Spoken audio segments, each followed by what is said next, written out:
Realm of Logres is a game of Arthurian legend. This video is about how you set up your board for play.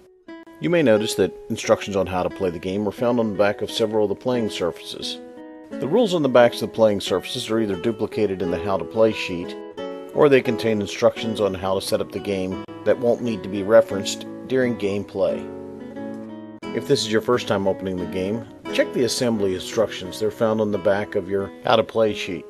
After your tokens are assembled, start by organizing your cards into decks. There's the Quest and the Timeliness deck. Quest cards introduce events and characters into the narrative. Quest cards are only revealed when characters solve quests. Timeliness cards are used to keep track of whose turn it is and what order you'll be playing in.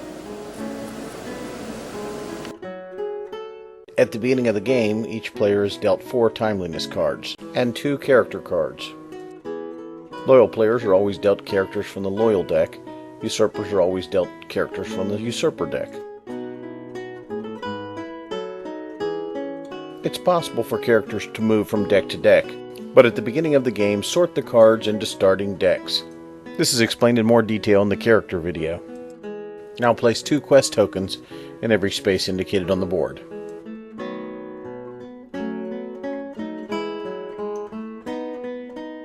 Quests and most other actions are resolved using Arthur dice. Separate your dice into 2 sets of 4. In addition to 2 sets of Arthur dice, there's a Die of Doom. The Die of Doom is rolled at the end of each turn.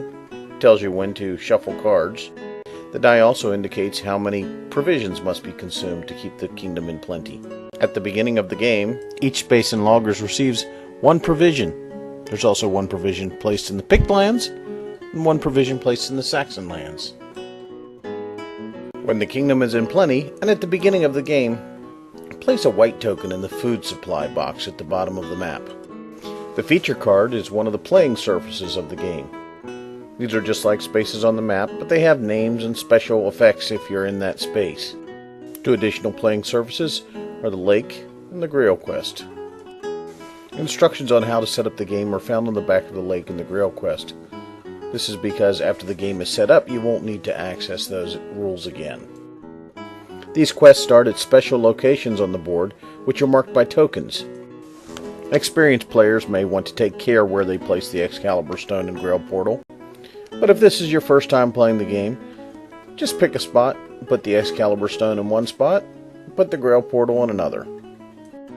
Knights of the Realm are knights with an unknown loyalty. Place the Knights of the Realm on the board in such a way that you don't know which knight is where. 1 knight is placed in each space in Logres.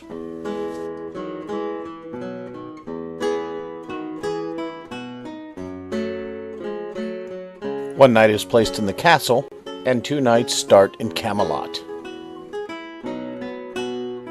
Caledon the Pict is placed in one of the 2 spaces in the Pict lands. Cheldrich the Saxon is placed in one of 3 spaces in the Saxon lands.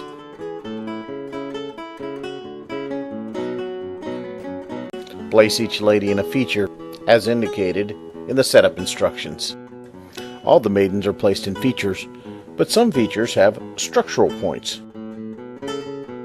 Place the appropriate structural tokens on the feature card as indicated.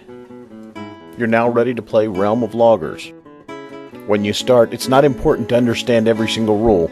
If you're not sure what to do or how to win, just try something. It'll make sense soon enough. Realm of Logres is a game of Arthurian legend.